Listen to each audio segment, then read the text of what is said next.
மாநிலங்களவை உறுப்பினர் பதவிகளுக்கான தேர்தலில் அதிமுக வேட்பாளர்கள் 4 பேர் இன்று வேட்புமனு தாக்கல் செய்ய உள்ளனர். இதுகுறித்த கூடுதல் தகவல்களை நமது செய்தியாளர் சஞ்சீவியிடம் கேட்கலாம். சஞ்சீவி, அதிமுக வேட்பாளர்கள் எத்தனை மணிக்கு வேட்புமனு தாக்கல் செய்ய இருக்கின்றனர்? வனிதா, தமிழகம் சார்பாக மாநிலங்களவையில் மொத்தமாக 18 இடங்கள் உள்ளது. இதில் ஜூன் மாதம் 11ஆம் தேதி மொத்தமாக 6 இடங்கள் 6 மாநிலங்களவை உறுப்பினர்களுக்கான பதவி காலம் நிறைவடைகிறது. இதைத் தொடர்ந்து ஜூன் மாதம் 11ஆம் தேதி மாநிலங்களவை தேர்தல் தேர்தல் ஆணையம் சார்பாக நடத்துவதற்கு ஏற்பாடு செய்யப்பட்டுள்ளது.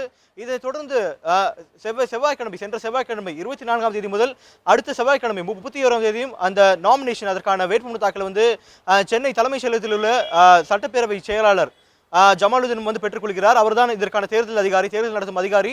இந்நிலையில் பார்க்கும்பொழுது 1ஆம் தேதி அதற்கான ஸ்க்ரூட்டினி சரிபார்ப்பு நடக்கிறது.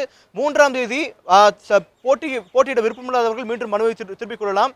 இந்நிலையில் திமுக சார்பாக நேற்று 2 பேர் RS பாரதி, திமுகவுடைய அமைப்பு செயலாளர் RS பாரதி மற்றும் செய்தி தொடர்பாளர் TK செல்வன் உள்ளிட்ட 2 பேரும் திமுக சார்பாக நேற்று மனு தாக்கல் செய்தனர். இந்நிலையில் அதிமுக சார்பாக அறிவிக்கப்பட்ட 4 மாநிலங்களவை உறுப்பினர்களுக்கான வேட்பாளர், குறிப்பாக முன்னாள் அமைச்சர் வைத்திலிங்கம், அதே போல கன்னியாகுமரி சேர்ந்த வழக்கறிஞர் பிரிவு செயலாளர் விஜயகுமார், அதே போல SR பாலசுப்ரமணியம், தமிழ் மாநில காங்கிரஸ் இருந்து மீண்டும் அதிமுகவில் இணைந்த SR பாலசுப்ரமணியனும், அதே போல ஏற்கனவே தற்போது மாநிலங்களவை உறுப்பினராக இருக்கக்கூடிய நவநீத கிருஷ்ணன், வழக்கறிஞர் நவநீத கிருஷ்ணன் உள்ளிட்ட 4 பேரும் இன்று பிற்பகல் 1 மணிக்கு மேல் தலைமைச் செயலகத்தில் உள்ள அந்த அறையில், அதாவது தேர்தல் நடத்தும் அதிகாரியாக இருக்கக்கூடிய சட்டப்பேரவை செயலாளர் ஜமாலுதீன் சந்தித்து மனு தாக்கல் செய்ய உள்ளனர்.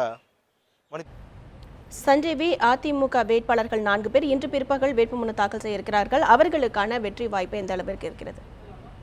வனிதா, இந்த தேர்தலை பொறுத்தவரை சட்டப்பேரவையில் இருக்கக்கூடிய பிரதிநிதித்துவம், குறிப்பாக எத்தனை கட்சியிலிருந்து எத்தனை சட்டமன்ற உறுப்பினர்கள் இருக்கார்கள் என்ற அடிப்படையில் இதற்கான தேர்வு நடக்கும். இந்த முறையை பொறுத்தவரை மொத்தமாக தேர்தல் நடந்தது 232 தொகுதியில், குறிப்பாக அரவக்குறிச்சி மற்றும் தஞ்சாவூர் தொகுதிகளுக்கான தேர்தல் நடைபெறவில்லை. இதன் காரணமாக ஒவ்வொரு 34 சட்டமன்ற உறுப்பினர்களுக்கும் ஒரு மாநிலங்களவை உறுப்பினர் இருப்பார்கள். ஆனால் இந்த முறையை பொறுத்தவரை 33 பேருக்கு ஒரு மாநிலங்களவை உறுப்பினர் என்ற அடிப்படையில் தான் இந்த முறை தேர்தல் என்பது இருக்கும் என்று கணிக்கப்படுகிறது. இந்நிலையில் ஏற்கனவே அதிமுக சார்பாக மொத்தமாக 132 உறுப்பினர்கள் 133 உறுப்பினர்கள் இருக்கிறார்கள். அதன் அடிப்படையில் பார்க்கும்போது 33 உறுப்பினர்களுக்கு ஒரு மாநிலங்களில் உறுப்பினர் என்ற அடிப்படையில் தற்போது அதிமுக சார்பாக மொத்தமாக 4 வேட்பாளர்கள் தற்போது நிறுத்தி வைக்கப்பட்டுள்ளனர். அதே போல திமுகவிற்கு மொத்தமாக 81 இடங்கள் உள்ளது. அதில் 33 × 2 இதன் அடிப்படையில் மொத்தமாக திமுக சார்பாக 2 வேட்பாளர்கள், குறிப்பாக RS பாரதி மற்றும் TK செல்வன் நிறுத்தி வைக்கப்பட்டுள்ளார்கள். இந்நிலையில் 3ஆம் தேதி வரை இந்நிலையில் வேட்புமனு தாக்கல் வேறு எந்த கட்சியின் சார்பாக யாரும் செய்யவில்லை என்றால் வித்தவுட் எனி எலெக்ஷன், அதாவது எந்த விதமான தேர்வும் இல்லாமல் இந்த 6 பேரும் இந்த தேர்தலுக்காக, அதாவது வெற்றி போட்டியின்றி அறிவிக்கப்படுவார்கள்.